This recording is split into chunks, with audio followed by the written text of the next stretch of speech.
Bayangkan makan ayam goreng kipas, letak daun limau purut, rangup macam ni panas-panas pula tu. Ada pula sambal geprek macam ni letak dekat atas ayam.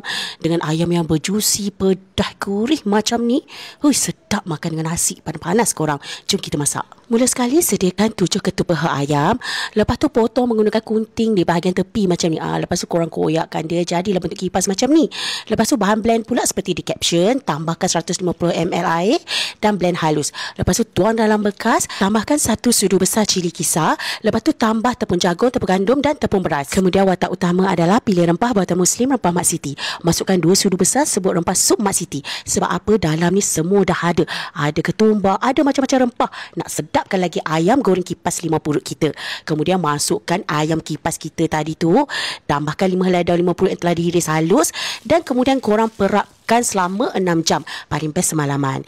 Lepas tu goreng dalam minyak yang panas, taburkan daun limau purut untuk bagi wangi lagi. Dah kepirangan macam ni, angkat dan toskan. Untuk sambal geprek dia pula senang, bahan seperti di caption. Curah minyak panas dan kemudian perah limau nipis. Memang best. Dah siap ayam goreng kipas kita. Letak sambal geprek tadi.